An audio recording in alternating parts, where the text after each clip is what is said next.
Good evening and very warm welcome to news age Faria Idris. आज 16 दिसंबर का दिन है। आज का दिन मुल्क में 2 सानहों की याद दिलाता है। एक सानया आर्मी पब्लिक स्कूल पेशावर के बच्चों की शहादत का है, जिसको हमने कवर किया। इंतहाई अफसोसनाक वाक़या। इस वाक़े को आज 10 साल पूरे हो चुके हैं और आज भी हर आंख उस वाक़े पर अश्कबार है। दूसरा सानिया मुल्क 2 लख्त होने का है। 1971 में सियासी क़यादत ने आज की तरह बाहम रस्सा खुशी का रास्ता इख्तियार किया, कौम के दिए गए मैंडेट को तस्लीम नहीं किया, एक सियासी जमात को दीवार से लगा दिया गया और फिर मुल्क 2 टुकड़ों में बट गया। मौजूदा हुकूमत माजी की गलतियों से सबक सीखने के बजाय एक बार फिर वही गलतियाँ दोहराती नजर आ रही है। हम इस वक्त देख रहे हैं कि तहरीक इंसाफ को दीवार से लगाकर इक़्तिदार की मुद्दत मुकम्मल करने की सरतोड़ कोशिश की जा रही है।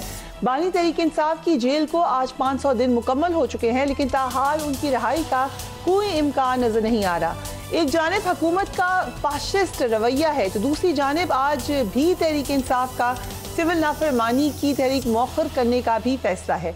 दोनों तरफ से कहां से बर्फ पिघलेगी, ये एक अहम सवाल है। आज जब सिविल नाफरमानी की तहरीक को डिले करने का कहा या मौखर करने का कहा तो शौकत यूसुफजई की स्टेटमेंट की जरा देखिए। मुज़ाकरात के लिए हुकूमत बैठती है तो बहुत सारे इशूज़ उसमें हल हो सकते हैं, लेकिन बदकिस्मती है कि हुकूमत ने उन मुज़ाकरात की तरफ इसलिए तवज्जो नहीं दी कि वो शायद समझते हैं कि तहरीक इंसाफ जो है वो कमज़ोर पड़ गई। ये पता नहीं गलतफहमी क्यों हुकूमत के अंदर पैदा हुई है। आज अगर तहरीक शुरू नहीं हुई तो उसकी मेन वजह ये थी कि चूँकि मुज़ाकराती कमेटी बनी थी और हमारी ख्वाहिश थी कि मुज़ाकरात जो है हुकूमत के साथ शुरू हो जाएं, और लेकिन नहीं हुए। उसके बाद अब आइंदा का लाएमल का ऐलान होगा। क्या कैसे सिविल नाफरमानी शुरू हो सकती है, कहाँ से हो सकती है, अगर सिविल नाफरमानी की तारीख ना हो कोई और तारीख शुरू हो, उसकी खदुखाल क्या होंगी, सब कुछ का ऐलान अब इमरान खान करें। तो फिर जो हुकूमत की जानिब से दिए गए बयानात से बातचीत सबोटाज होने का खदशा बढ़ रहा है। डिफेंस मिनिस्टर साहब की ही स्टेटमेंट देख लीजिए, उन्होंने क्या कहा। मुज़ाकरात का सामने पता ही नहीं है, किसी ने कोई अप्रोच नहीं किया। कमेटी जो है ना बनने से तो नहीं, मुज़ाकरात वो गवर्नमेंट को बताएं कि हम मुज़ाकरात करना चाहते हैं, स्पीकर साहब को बताते हैं। जिन हालात में वो अब मुज़ाकरात की बात कर रहे हैं, आप देखें कि 26 नवंबर के पहले क्या ज़बान बोलते थे, अब क्या ज़बान बोलते हैं। तो मुज़ाकरात होने होते हैं तो फिर लोग खामोश हो जाते हैं, तो ज़बान भी अपनी जो है ना वो नरम कर लेते हैं। ये मुज़ाकरात का जो इनिशिएटिव दिया बानी PTI को लेना चाहिए, क्योंकि वो मैटर करते हैं उस पार्टी में, और तो कोई मैटर नहीं करता। हर चीज जो है वो बानी PTI के इर्द गिर्द रिवॉल्व होती है। अब वहाँ पे उनके इर्द गिर्द जो है 6-7 आवाजें जो है मुख्तलिफ आ रही हैं, तो ये मुज़ाकरात का तो नहीं है। तो चेयरमैन गौहर खान अलबत्ता अभी तक यही ख्याल कर रहे हैं कि बातचीत से मामलात का हल निकल आएगा। काफी पॉजिटिव स्टेटमेंट है उनकी, वो भी देख लीजिए। मुज़ाकरात का जहाँ तक ताल्लुक़ है तो खान साहब ने अब नहीं बल्कि इससे कई महीने पहले अनाउंस किया था। 3 मेंबर कमेटी बनाई थी और खान साहब कह रहे थे कि मुज़ाकरात हो। हम समझते हैं, मैं तो ज़ाती तौर पे बारहा कह चुका हूँ, मुज़ाकरात होने चाहिए, हर स्टेज पे होने चाहिए और कंप्रहेंसिव मुज़ाकरात होने चाहिए, अनकंडीशनल मुज़ाकरात होने चाहिए, ताकि अगर बात आगे बढ़ती है पॉलिटिकल मसाइल का पॉलिटिकल हल मुस्तकिल ढूंढना बड़ा लाजिम होता है। वो कंडीशन किसी ने नहीं लगाई ना, हमने लगाई, उनकी किसी और की तरफ से आई है। वो हमारे मुतालबात, वो मुतालबात होंगे तो आज।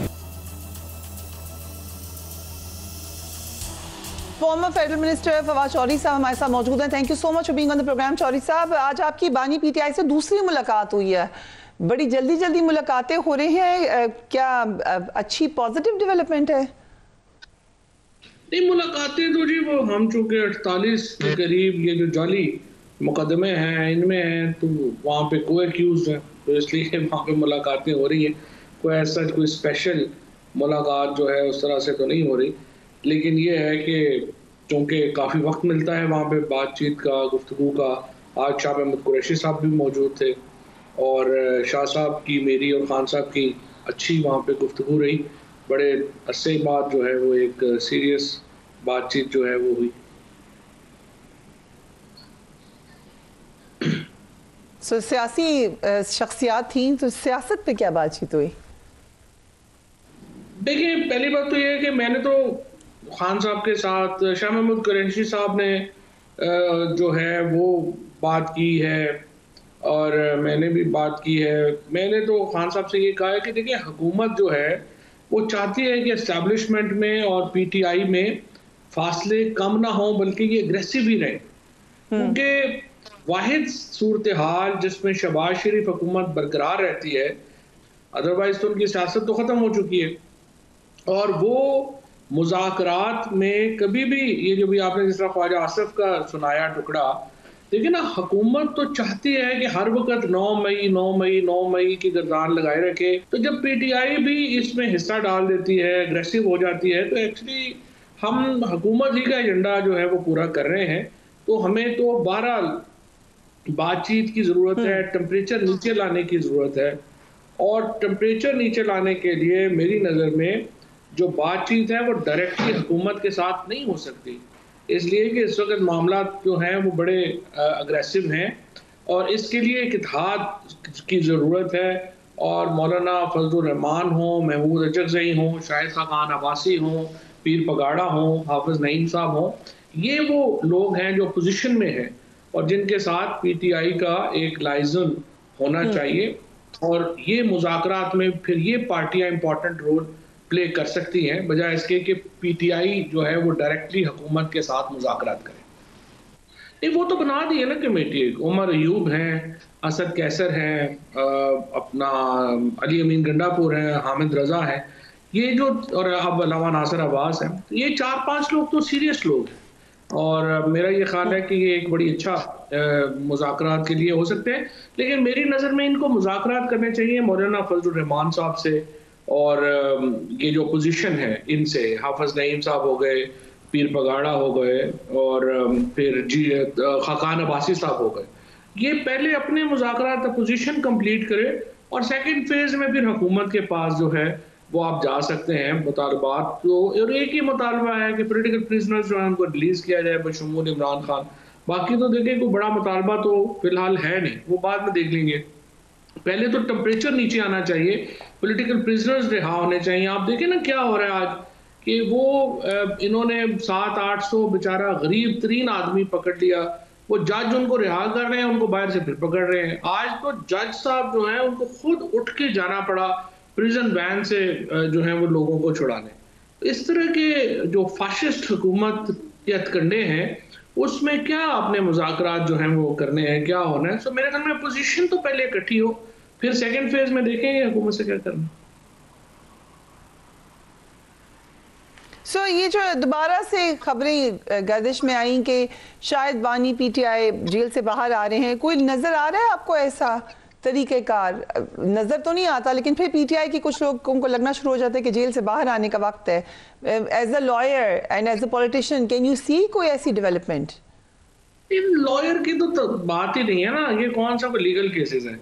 ये केसेस तो सारे जाली केसेस हैं, फ्रॉड के ऊपर मबनी है, बेहुदा केसेस हैं। असल में तो देखिए ना, सिंपल है, वो अपनी पॉलिटिक्स की वजह से अंदर है।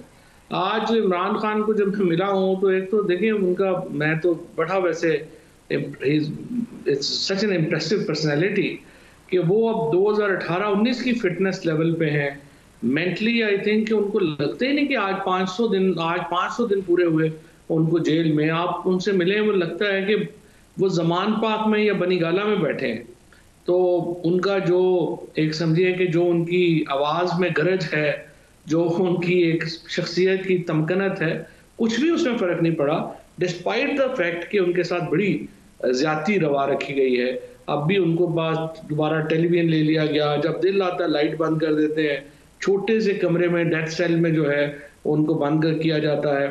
सो वो बड़ा अनफॉर्चुनेट है जो, और इसके बावजूद उनका बिल्कुल 1 इंच भी वो अपनी पोजीशन से पीछे नहीं हटे। सो यू आर सेइंग कि वो जेल में सेटल हो गए हैं? जेल में सेटल कोई भी नहीं होता, ये सिर्फ उन्हीं को लगता है कि जो कभी आप जैसे लोग जो कभी जेल गए ना हो वो ये कह सकते हैं कि सेटल नहीं हुए। सेटल होना, जेल में नहीं सेटल हुआ जाता। लेकिन मैं समझता हूं कि तो आप जैसे लोग जब तो जेल पहुंचे तो हमने दूर दूर से तो देख लिया। दूर नहीं, अब तो 1 लाख के करीब तो छापे पड़े हैं पंजाब में। हर बंदा जो है वो इफेक्ट हुआ है इस सिचुएशन में।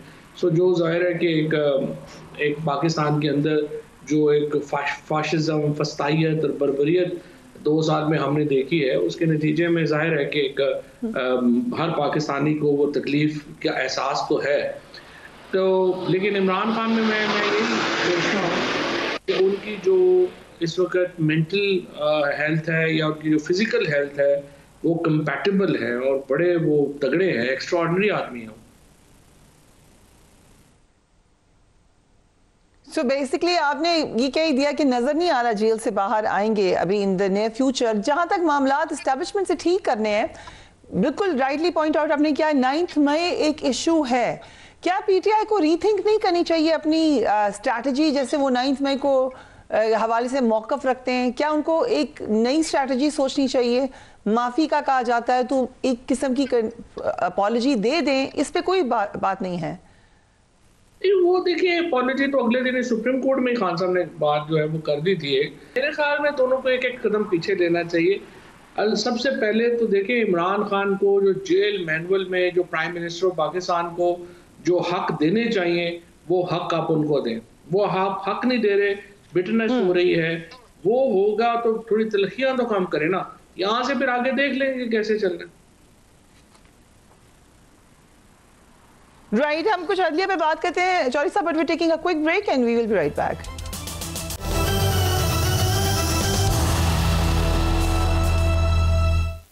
And welcome back. एक तरफ सियासी डायलॉग की बातचीत हो रही है, दूसरी तरफ आपको टेंशन भी उसी तरीके से नजर आ रही है। खासतौर पे जो चीफ मिनिस्टर खैबर पख्तूनख्वा ने एक स्टेटमेंट दी है उस पर शदीद तनकीद हो रही है। फवाद चौधरी साहब, बहुत ज़्यादा बात हो चुकी है पीटीआई की गवर्नमेंट ख़त्म की जाए खैबर पख्तूनख्वा में, उसमें क्या मसाइल हैं, हो सकता है नहीं हो सकता, लेकिन जब इस किस्म की स्टेटमेंट्स आती हैं चीफ मिनिस्टर की तरफ से तो वो जवाब नहीं देते हैं इस बहस का। नहीं, I think this is reading too much into chief minister statement. देखिए ना, वो कल एक शहीदों का वहाँ पे इज्तिमा था, उसमें वो शरीक हैं, एक जज्बाती माहौल है, तो उसमें जाहिर है कि वो यही बात करेंगे जो उन्होंने कही है। और आई थिंक उनको क्रेडिट दें कि उन्होंने अपनी कॉन्स्टिट्यूंसी को भी मुतमईन करना होता है। सो ये नहीं है, इस वक्त बड़ा प्रेशर है अली अमीन गंडापुर के ऊपर कि आपको वोट तो इमरान खान को निकालने के लिए दे दे, अब 500 दिन हो गए इमरान खान को आप बाहर नहीं निकाल पाए। सो आप चीफ मिनिस्टर को ये भी तो देखें ना कि आप सिर्फ उसको दबाई दे रहे हैं, ऊपर से भी दबा रहे हैं, नीचे से उसकी कॉन्स्टिट्यूंसी उसको जो है वो प्रेशर डाल रही है, तो उसका क्या एक होगा। तो जस्ट इमेजिन कि उनकी पोजीशन बड़ी मुश्किल पोजीशन है आई थिंक अली अमीन की। तो to be fair with him, उन्होंने जो भी बात की है, बट यही से सवाल है कि पीटीआई की स्ट्रेटजी है क्या? अगर स्ट्रेटजी यही है कि हमने इमोशनल बयान देकर अपनी कॉन्स्टिट्यूंसी को मुतमईन रखना है, it means they have no plan. जो असल काम उनको करना है उसका उनके पास कोई प्लान नहीं है, या अभी नहीं नजर आ रहा कि पीटीआई के मामला ठीक होंगे। हाँ नहीं, पॉलिटिक्स तो कोई नहीं है पीटीआई की, वो तो बड़ी देखिए ना, जाहिर है एक ऐसी इमेच्योर किस्म की जो है वो लीडरशिप रही है कि जो कोई पॉलिसी तो उस तरह की नहीं बना सकी, ना दे पा रही है। सो अभी इशू यही होना है कि आपने जो भी मामलात हैं, जिस तरह मैंने कहा, देखिए ना, आपने 9 फरवरी को आपने जब तहरीक चलानी थी आप लोग घरों में बैठे रहे, जब लियाकत चट्ठा का इस्तीफा है आप घरों में बैठे रहे, लोग गिरफ्तार हो रहे हैं, अवैस यूनुस पीटीआई लाहौर का सेक्रेटरी जनरल आज 20 दिन से लापता है, पीटीआई का पता ही नहीं, अपने लोगों के साथ नहीं खड़े होते। फिर यहाँ पे जो वर्कर्स पकड़े गए आपने देखा उनके साथ कोई नहीं खड़ा हुआ, और फिर जब शहीद हुए हैं इतना दबाव आया तो लोग खड़े हुए। तो पीटीआई की लीडरशिप एक्चुअली जेल के बाहर है नहीं, जो असल लीडरशिप है वो तो या जेल में है या फिर उनको ठुटे मुक्के मार के निकाल दिया गया है। सो ये तो एक टेम्परेरी किस्म का इस वक्त एक निज़ाम चल रहा है, वो प्रॉब्लम्स तो हैं पीटीआई में, but nonetheless I think Imran Khan का एक क्रिज्मा इतना ज्यादा है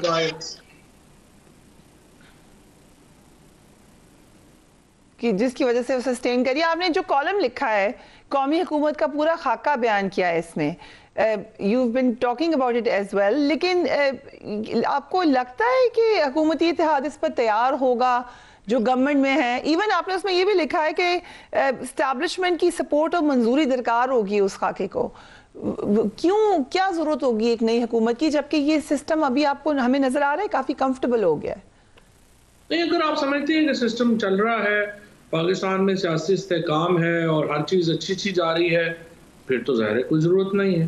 बट ज़ाहिर है मेरा पॉइंट ऑफ व्यू ये नहीं है, और मेरी नज़र में पाकिस्तान इस वक्त इंटरनेशनली बेवकूफ़ हो गया है। हमारी इकॉनमी जो है वो सिर्फ IMF के ऊपर बैठी हुई है, हमारा पॉलिटिक्स इतनी डिविसिव हो गई है और इतनी ज़्यादा एक हम सिमरिंग हो रही है यहाँ पे, जिसकी वजह से जो मामलात हैं वो ख़राब है। और मेरी नज़र में ये सारे जो मामलात हैं वो इतने ज़्यादा पेचीदा हैं कि उसके लिए एक नेशनल गवर्नमेंट और टेम्परेचर नीचे लाने का और भी हो सकते हैं तरीके, बट मेरे जहन में यही आया था कि अगर हम एक नेशनल गवर्नमेंट बना दें और कुछ टेम्परेचर नीचे आए और फिर हम एक फॉर्मल इलेक्शन की तरफ बढ़े, this is the only way forward. But हो सकता है लोगों के जहन में और भी चीजें। एंड आपको अमेरिकन पॉलिटिक्स के ऊपर भी अच्छी नज़र है।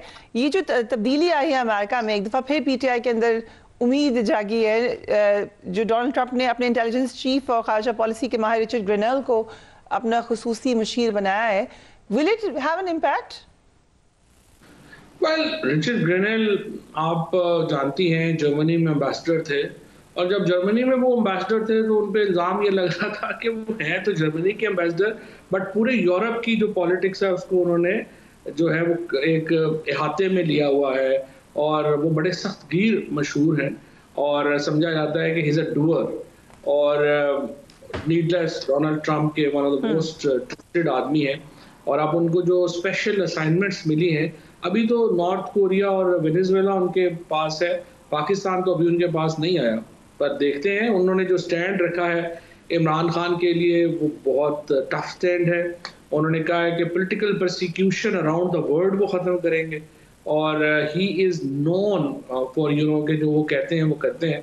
बट लेट्स सी, पाकिस्तानी हुकूमत परेशान तो है अंदर से, उनको भी समझ नहीं आ रही कि ये क्या हुआ है, लेकिन अगर एक दो अपॉइंटमेंट्स और ऐसी हो गई स्पेशली विज़ अफगानिस्तान, तो आई थिंक पाकिस्तान हुकूमत को प्रॉब्लम आएगा।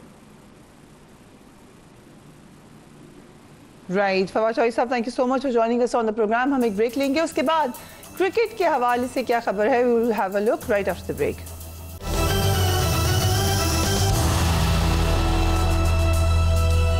And welcome back. कई माह तक तनाज़ा जारी रहने के बाद आखिरकार पाकिस्तान और भारत चैंपियंस ट्रॉफी के लिए पार्टनरशिप या फ्यूजन फॉर्मूले पर राजी हो गए लगते हैं। इसके तहत भारतीय टीम अपने मैचेस न्यूट्रल वेन्यूज पर खेलेगी। वो अगर फाइनल में ना पहुंची तो लाहौर मेज़बानी करेगा। जवाब में ग्रीन शर्ट्स भी 2026 T20 वर्ल्ड कप के अपने मैचेस भारतीय सरजमीन पर नहीं खेलेंगे। पाकिस्तान के मैचेस का मेज़बान श्रीलंका होगा। दोनों बोर्ड्स के दरमियान मामलात पर इतफाक हो चुका है, और अगर गेंद अब ICC के कोर्ट में है और अब वहीं से डिसीजन होगा। तमाम मामलात को मुआहदे की शक्ल देकर दस्तखत कराए जाएंगे। अब आलमी काउंसिल ही आइंदा चंद रोज़ में इस हवाले से ऐलान करेगी। ये भी कहा जा रहा है कि UAE जो है वो भारतीय मेज़बानी के लिए फेवरेट है, लेकिन PCB श्रीलंका के ऑप्शन पर भी गौर कर रहे हैं। PCB की कोशिश ये है कि जहां से अच्छी डील मिली वहां मामलात फाइनल कर लिए जाएंगे। दूसरी जानिब ICC श्रीलंका के बजाय दुबई में भारतीय मैचेस की मेज़बानी की ख्वाहिशमंद है। ये भी इतलात आ रही हैं कि चैंपियंस ट्रॉफी पाकिस्तान के सिर्फ 2 शहरों लाहौर और कराची में होगी, जबकि दुबई तीसरा वेन्यू होगा। ब्रॉडकास्टर्स के मुताबिक पाकिस्तान में 3 शहरों के अलावा दुबई को बतौर वेन्यू रखने की जो मुश्किलात होंगी उनको भी देखा जा रहा है, इसलिए पाकिस्तान में सिर्फ 2 वेन्यूज़ रखी जा सकती हैं।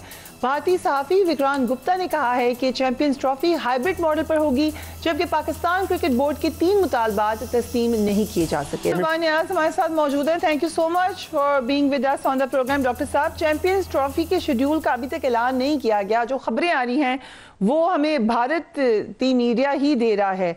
क्या ये इत्तेफाक हो चुका है? फरिया, सबसे पहले तो thank you so very much, it's always a pleasure to be on your show.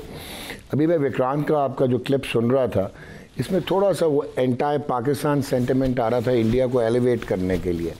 तो लेट्स नाउ डाइसेक्टेड कि ये हुआ क्या है सारा। सबसे पहले तो जी जो पाकिस्तान होस्ट बना था वो अपनी चॉइस से नहीं बना था, they actually fulfil all requirements. और ICC जो है, यहाँ पे आपके नाज़रीन को क्लियर होना चाहिए कि अनलाइक फीफा जो कि गवर्निंग बॉडी है फुटबॉल की, ICC मेंबर्स वोट पे चलती है और लेजिस्लेटिव बॉडी है, so it is dependent on full members. तो ICC का एक बोर्ड है जिसमें 12 फुल मेंबर्स हैं और 3 एसोसिएट मेंबर्स हैं, और एक ICC का चेयर इंडिपेंडेंट डायरेक्टर होता है, यानी कि मेंबर होता है। तो ये 15 जो 16 अरकान पे मुश्तमिल ये बोर्ड है। तो एवेल्यूएशन कमेटी थी ICC की जिन्होंने अप्रूव किया पाकिस्तान एज होस्ट। उसके बाद एक एवेल्यूएशन डॉक्यूमेंट बनता है, उसमें वो अप्रूव हुआ जो उनकी एवेल्यूएशन रिपोर्ट थी, एंड देन कॉन्सिक्वेंटली जो है ICC बोर्ड ने अप्रूव किया। अच्छा उस वक्त तक BCCI भी उसमें शामिल था, तो ऑल अप्रूवल्स में शामिल था। जिस वक्त ये फाइनेंशियल मॉडल इसका जो $65 मिलियन का पूरे टूर्नामेंट का अप्रूव हुआ, उस वक्त जे शाह जो अब ICC के चेयर हैं, वो इनकी फाइनेंस एंड कमर्शियल कमेटी के हेड थे ICC के, उनके वो सिग्नेटरी थे। देन आप आगे चलती हैं तो अक्टूबर में एक डॉक्यूमेंट निकलता है ICC का, जिसका क्लॉज 3.4 में लिखा हुआ था कि 15 matches they will be played across Pakistan on 3 venues, और उसी में लिखा हुआ था कि जो सिक्योरिटी रिपोर्ट है और जो सिक्योरिटी प्लान है वो अप्रूव हो गया अनकंडीशनली, और ये सारे बोर्ड्स को भेज दिया गया। And then there was a delayed response, whatever reason, जो कि एक्सपेक्टेड था, क्योंकि आप मेरे से बेहतर जानती हैं जो पॉलिटिकल जियोपॉलिटिकल नैरेटिव बिल्डिंग होती है, जिनका टेम्पलेट है, तो उन्होंने इंडिया ने विड्रॉ किया not to come to Pakistan. अच्छा, यहाँ पे लीगैलिटी और इलीगैलिटी आती है। अगर एक बोर्ड विड्रॉ करता है तो टेक्निकली फोर्स मेजोर होना चाहिए, लेकिन इसमें फोर्स मेजोर इसलिए नहीं लगता था क्योंकि वो पॉलिटिकल रीजंस पे विड्रॉ कर रहे थे। फोर्स मेजोर लगता है कि आपके कोई नेचुरल कैटास्ट्रफी हो जाए, कोई एरोजन हो जाए, कोई आपका टेररिज्म हो जाए, गवर्नमेंट्स चेंज हो जाए, सिविल वॉर हो जाए, स्टॉर्म्स आ जाएँ, फ्लडिंग हो जाए, तो वो फोर्स मेजोर में आता है। तो पाकिस्तान पे भी फोर्स मेजोर नहीं लगता था और इंडिया पे भी फोर्स मेजोर नहीं लगता था। सो अब ये तभी दैट वाज द रीज़न कि इंडिया राइटिंग में कुछ नहीं दे रहा था, क्योंकि जो भी आप राइटिंग में देंगे और अगर वो रॉन्ग साइड पे होगा और लीगल नहीं होगा तो ऑब्वियसली आप एक लीगल डॉक्यूमेंटेशन बनाते चले जाएंगे। So that was the deadlock. Initially BCCI thought कि जिस तरह पिछले प्रेडिसेसर्स थे मोहसिन नकवी साहब के, ये उन्हीं की तरह जो हैं ज़का अशरफ की तरह टेम हो जाएंगे और हम इवेंचुअली अपना बैनर भी जो हमने पाकिस्तान का होस्टिंग था ACC में वो भी इंडिया ने नहीं पहना था, जो हमारी टैगलाइन थी, और हमने कंसीड कर दिया था और हम चले गए थे हाइब्रिड मॉडल पे। ICC में हाइब्रिड मॉडल नहीं होता, एक। दूसरा, ICC बिफोर 2007 वॉज डिफरेंट। अगर आपको याद हो 1996 Australia and West Indies they refuse to go to Colombo, जब वो टामिल वॉर चल रही थी और उनको 0.4 फीट करने पड़े थे, और वो वेस्ट इंडीज़ जो है पीनलाइज हुई, तो उसको वो बड़ा फ़र्क पड़ गया था, वो क्वालिफाई नहीं कर पाए थे। Then 2003 England and New Zealand they refuse to go to Kenya, और उनके 0.4 फीट हुए तो केन्या सेमीफाइनल में पहुँच गया था वर्ल्ड कप के। और 2009 रिवर्स अपार्थाइड में Zimbabwe refuse to travel to England, तो उनको पीनलाइज किया था और उनको निकाल दिया था ICC वर्ल्ड कप में से। तो असूलन ये होना चाहिए था कि इंडिया को आप निकाल लेते और Pakistan played it's cards right. Absolutely, मैं अभी आपको और एक्सप्लेन कर देता हूँ। बिल्कुल, क्योंकि देखें फरिया, अगर असूलन इंडिया अगर विड्रॉ कर रहा था तो 9वीं टीम जो श्रीलंका थी वो इंक्लूड हो जाती। अब यहाँ पे आती है एक प्रॉब्लम ये है कि 2007 के बाद India and BCCI they have become a financial juggernaut, और जो IPL है इंडियन प्रीमियर लीग, वो $30 बिलियन का ब्रांड है, जिसका 51% शेयर होल्डर BCCI है। 80% ऑफ टोटल रेवेन्यू जो क्रिकेट का है, कमर्शियल रेवेन्यू, वो आता है इंडिया से टू ICC। जो ICC $600 मिलियन की ग्रांट्स देता है ग्लोबलाइजेशन के लिए और डिफरेंट बोर्ड्स को, वो सारी डिपेंडेंट हैं उस 80% पे जो रेवेन्यू इंडिया से आता है। फिर जितने ब्रॉडकास्टर्स हैं वो सारे ऑलमोस्ट ग्लोबल ब्रॉडकास्टर्स वो सारे इंडियंस हैं। इंडियन टीम इस वक्त नंबर 1 टीम है, इंडियन बोर्ड इस वक्त रिचेस्ट बोर्ड है, और वो ऑब्वियसली इस वक्त सिर्फ अपनी फोर्स यूज़ करता है, इम्पैक्ट यूज़ करता है, क्योंकि वो फाइनेंशियल जो है उस पर वो खेल रहा है, और पोलराइज हो गई हुई है पूरी दुनिया। ऑस्ट्रेलिया और इंग्लैंड ये, हालांकि और इवन साउथ अफ्रीका, ये फाउंडर मेंबर्स हैं क्रिकेट के, और अगर आप टेक्निकली देखें तो ये जो 12 फुल मेंबर्स बनते हैं, उसमें चाहे आइलैंड है, उसमें चाहे अफगानिस्तान है या पाकिस्तान है, इंडिया है, ये सारे इक्वल हैं, क्योंकि इनका एक वोट है, किसी के पास राइट ऑफ वीटो नहीं है, लेकिन ये कोर्जन करते हैं अपने फाइनेंशियल मॉडल पे। अभी हुआ ये था कि ICC क्या सोच रहा था कि वो क्या श्रीलंका को शामिल करे, इंडिया को निकाले, लेकिन ब्रॉडकास्टर्स ने कहा कि जी आपने यहाँ पे एक और चीज़ बड़ी इंपॉर्टेंट है, वो ये है कि जो पिछला साइकिल था ICC ब्रॉडकास्टिंग राइट्स का, उसमें 7 टेरिटरीज होती थी जिनमें एशिया में इंडिया आता था, लेकिन इस साइकिल में इंडिया को अलहदा टेरिटरी बना दिया गया, और स्टार डिज्नी ने $3.2 बिलियन के ब्रॉडकास्टिंग राइट सिर्फ इंडियन टेरिटरी के उठाए, और हॉटस्टार ने $2.2 बिलियन के डिजिटल राइट उठाए। नाउ वो दे सेड कि हम इंडिया के बगैर कमर्शियल हमारी वैल्यू नहीं होगी, रिटर्न ऑन इन्वेस्टमेंट नहीं होगी, तो हम विड्रॉ करेंगे। तो ये ICC के लिए डायलेमा था। अभी उन्होंने इवन अभी भी ब्रॉडकास्टर्स ने कहा है कि आपने यूएस में करा दिया, वेस्ट इंडीज़ में वर्ल्ड कप करा दिया, हमारी प्रोडक्शन कॉस्ट बढ़ गई, हमारे लॉसेस हो गए, तो हम आपसे दोबारा रीनेगोशिएट करेंगे ये डील इन अगस्त 2025। अच्छा, ये तो एक बात थी। अब एक इंटरेस्टिंग सिनेरियो था, ब्रॉडकास्टर पाकिस्तान के बगैर भी नहीं जाना चाह रहा था। और वो पाकिस्तान के बगैर क्यों नहीं जाना चाह रहा था? अगर आप क्रिकेटिंग एबिलिटी देखें, फाइनेंशियल स्ट्रेंथ देखें, प्रेजेंस और इम्पैक्ट देखें, तो शायद हम इंडिया के करीब नहीं आते। तो फिर इतना पाकिस्तान इंटेग्रल क्यों है?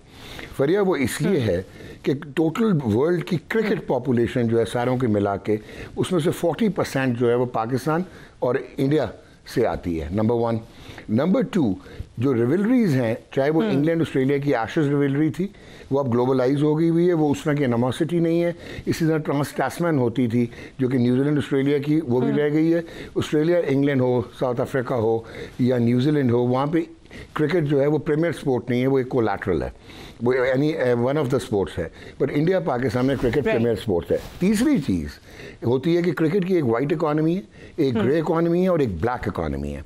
और सबसे बड़ी इंडिया और पाकिस्तान की टेरिटरी और सबसे ज़्यादा जो मोबिलाइजेशन होती है इवन ब्लैक इकोनॉमिक रिसोर्स की, वो होती है मुंबई से, कराची से और कोलंबो से। और जितने भी स्टेक होल्डर्स हैं इस इकॉनमी में, वो आजकल फ्रेंचाइज होल्डर्स हैं in different franchise leagues of the world. So 3 से 4 मैचेस इंडिया और पाकिस्तान के होने थे। तो दैट मीन्स कि strategically Pakistan played wonderfully well. चाहे आप इसको हाइब्रिड मॉडल कहें, चाहे आप इसको फ्यूजन मॉडल कहें, but to stand up and being counted by saying कि ठीक है आप ना आओ, हम क्रिकेट के लिए हम हाइब्रिड मॉडल पे चले जाते हैं। इंडिया अपने जो 3 मैच पूल के हैं और 2 अगर वो सेमीफाइनल फाइनल क्वालिफाई करता है, वो 5 खेल लें। दुबई में अगर क्वालिफाई नहीं करेगा तो सेमीफाइनल फाइनल लाहौर आ जाएगा, ठीक हो गया। लेकिन हम भी अब इंडिया नहीं जाएंगे। आपने ये चीज़ एक चीज़ की। विक्रांत एक चीज़ और बताना भूल गए कि आपको गारंटी दी गई है कि 2027 के बाद जो साइकिल है उसमें एक आईसीसी का विमेन वर्ल्ड कप आपको दिया जाएगा फॉर होस्टिंग। सो ये आपने दूसरी चीज़ अटेन की। तीसरा, यू हैव स्टूड अप। और बेस्ट पार्ट ये हुआ है कि हमारी आज से पहले हमारी फॉरेन ये जो क्रिकेट डिप्लोमेसी है वो बड़ा फ्लेवर होती थी, लेकिन क्योंकि अब इंडिया इतना बड़ा हो गया, इतना मैसिव हो गया। पहले इंग्लैंड और ऑस्ट्रेलिया फाइनेंशियल गेन्स के लिए, आईपीएल के कॉन्ट्रैक्ट्स के लिए और बायलैटरल सीरीज़ उनकी होती है, तो वो इंडिया को रैली अराउंड इंडिया के कर रहे थे। लेकिन अब उनको नज़र आ रहा है कि ये बिल्कुल पोलराइजेशन हो रही है। अब हम बिग 3 नहीं रह गए, अब बिग 1 हो गया है। तो आपको एक ब्रेकिंग देता हूँ कि इस बार ये जो बोर्ड्स में बात हुई आपस में, उसमें सारे एशियन बोर्ड्स ने, Barang BCCI of course, they supported Pakistan. और जितने फॉरेन बोर्ड्स थे इंक्लूडिंग इंग्लैंड, ऑस्ट्रेलिया, उन्होंने रीअश्योर किया कि यार ये राइटिंग में दें या ना दें, now it's not a matter between ICC और BCCI और Pakistan, now it involves all of us, तो यू विल नॉट बी बैकस्टैप्ड। और तीसरा, उन्होंने एब्सटेन किया टू से नो। सो दिस मीन्स कि उन्होंने भी साथ दिया पाकिस्तान का। सो आई थिंक मॉरल ग्राउंड्स पे, वर्क एथोस पे Pakistan was on the right side of history.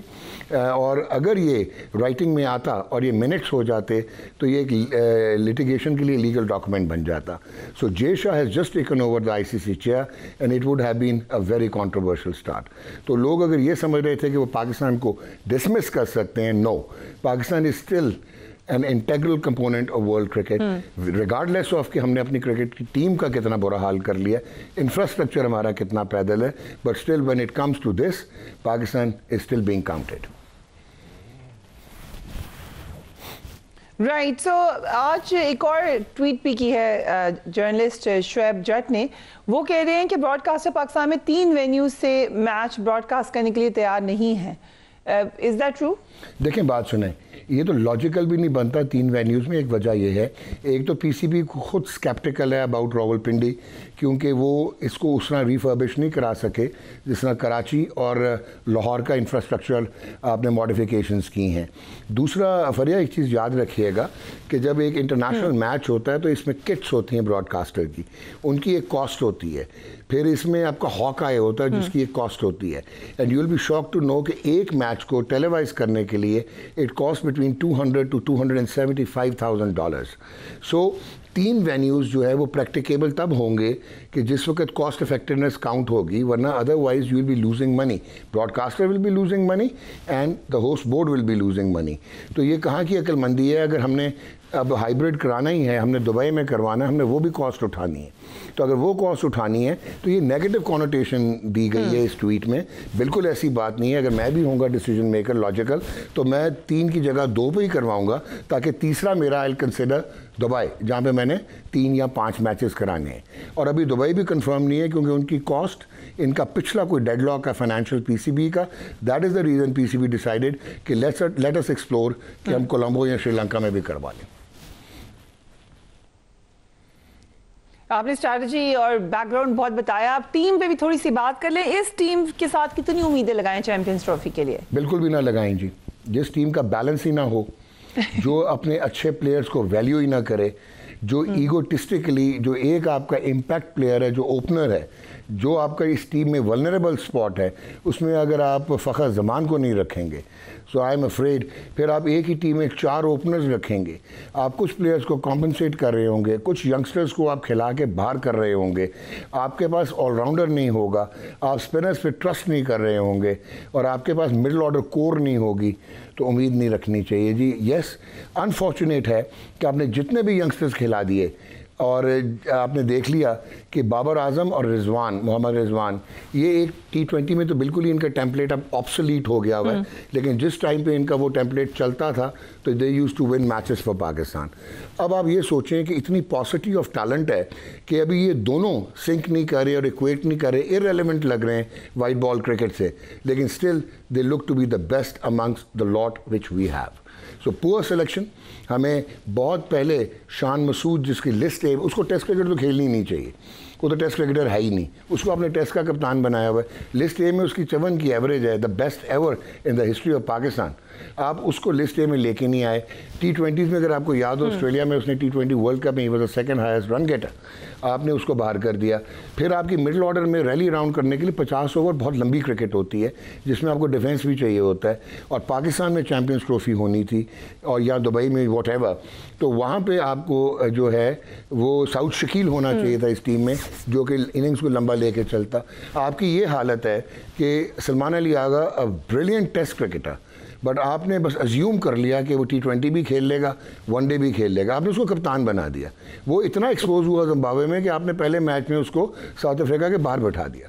So it's total and eccentric behaviour. Coaches आपसे संभलते नहीं। आप खुद दुनिया के बेहतरीन कोच दोनों लेके आए थे, जेसन गैलेस्पी और गैरी कर्स्टन, खुद ही लेके आए, खुद ही उनको आपने एम्बैरस करके रेजिग्नेशन पे मजबूर किया। आज मैं एम्बैरस हो रहा था जब जेसन गैलेस्पी की वो आ रही थी, उनकी स्टेटमेंट्स आ रही थी कि मैं सिर्फ कैचिंग कराने के लिए रह गया था, ना सिलेक्शन में रोल था, ना प्लानिंग में रोल था। So that actually reflects very poorly on our, I think, cricket bureaucracy. I'm not talking about the chairman or anybody, but cricket, Pakistan की क्रिकेट बोर्ड की जो क्रिकेटिंग ब्यूरोक्रेसी है, अगेन वो उतनी इररेलेवेंट है जितनी आजकल पाकिस्तान की टीम वाइट बॉल से इररेलेवेंट है। So cricket needs latest tools like artificial intelligence, biomechanics, kinesiology, nutrition, आपका स्पोर्ट्स मॉड्यूल होता है जिसमें आपकी ये मेडिकल पैनल होता है, आपका proper state of the art, injury prevention, और फिर फरिया आजकल की T20 क्रिकेट अगर आप देख लें डेविड मिलर को, या फॉर दैट मैटर आप देख लें ऑनरे क्लासन को, वो मल्टी स्पोर्ट्स इंटीग्रेट करते हैं। वो टी शॉट गॉल्फ की मारते हैं, बेस उनकी जो है बेसबॉल वाली है, और खेल वो क्रिकेट रहे हैं। सो क्रिकेट हैज़ गॉन, बहुत ज़्यादा मॉडर्न हो गई है, बहुत ज़्यादा साइंटिफिक। एक अच्छी न्यूज़ आपने दी है, लेकिन ज़्यादा होप ना रखें चैंपियंस ट्रॉफी से। Doctor Nauman Niaz, thank you so much for joining us. Cricket यकीनन पाकिस्तानियों के लिए हमेशा अहम रहेगी। हमने बहुत अप्स एंड डाउन्स एंड पिछले कुछ ऐसे से मुसलसल डाउन साइड देखी है, लेकिन स्ट्रेटेजिकली आपके लिए अगर एक जीत है तो उसको ज़रूर सेलिब्रेट करना चाहिए। Do take care of yourself. अल्लाह हाफ़िज़।